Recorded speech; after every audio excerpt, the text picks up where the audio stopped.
Our next guest is a host and executive producer of the Netflix series. It's called Famous Last Words. Think about that title for just a second. Very, very, very poignant.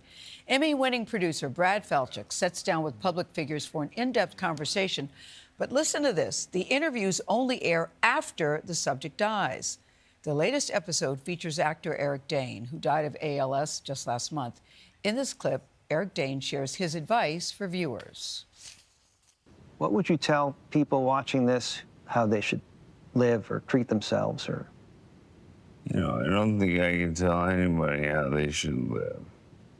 I would make a gentle suggestion.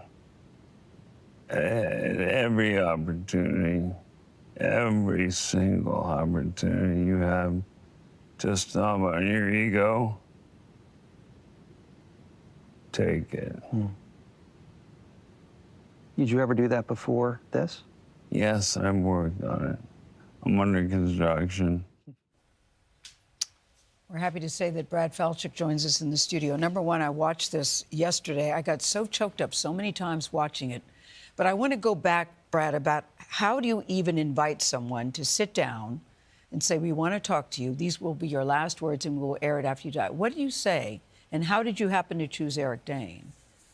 Well, I mean, you said it well. It's an invitation to people. I didn't want to say pitch. So invitation. Well, I mean, what we're asking people, what we're inviting people to do is say, you are a person who has contributed an enormous amount to the world. Mm-hmm. You have done many interviews. When you pass away, everyone is going to be talking about you. CBS This Morning is going to do a big piece on you. Mm-hmm. Wouldn't you like to be the one speaking about you at that time? Mm-hmm. To define who you were, to say, this is who I am, these are the things that are important to me, in your own words. Mm-hmm. So not in an obituary, not in a commentator's words. And so it's an invitation, and some people are open to that invitation, and some people aren't ready to have that conversation yet. But we invite people who are iconic and who are at a point in their lives where they're really contemplating their own death. They know either.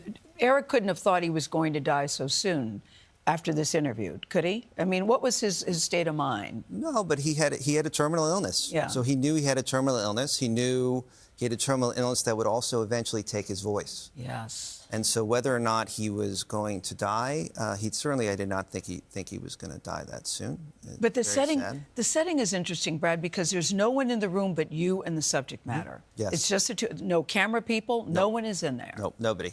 It's just us. So the idea is that when you're in a beautiful room like this, there's a lot of people around, and we're talking, and there's a lot of thinking about what everyone's going to think about what we're saying. And we want to have a space where they don't have to think about what they say. They can just speak freely and safely. And so it's private. When they arrive on the set, there's nobody there. So they arrive nobody there. They arrive to empty trailers, and it's just me. We walk on the set together onto an empty set. And for the entirety of the interview and the day, they don't see anybody but me. I mean, there's a person putting putting on the microphone, and all that stuff. But then they step out of the room. But they don't come onto the set. They do that in the trailers. Got it. No one comes on the set except the guest and I. And so that we can be totally safe to talk freely and comfortably, and they can say whatever they want to say. Now, why do you think that this is important to do? Because I started thinking, gosh, would I want to do this? And then I thought, there's something very freeing about it, team, but there's also something very frightening, too. Why do people say they want to do it? I think one of the most important things is to make it not frightening, is to make us talking about death as not frightening. It is the only thing, besides birth, that we all share. It's the only thing that is guaranteed in your life, that is going to happen. And so why is it a taboo subject? Why are we so scared of talking about it? And by making it a taboo subject, by avoiding the idea of it, we are not living as intensely and with as much presence as we should. And so part of the idea of the show is to say, look at these people who you respect. These people that are coming to a point in their lives, and look at how fearless they are, look how brave they are, courageous they are, talking about their own death. And so hopefully it inspires other people to say, you know what, I need to think about that too, and maybe live my life understanding that that's coming. Now, so far you've done Jane Goodall and Eric Dane. Right. But you've filmed other people. How Yes. many other people have you filmed? You've filmed 5, and I'm filming another one in a couple of weeks. But you're not revealing who they are. Why?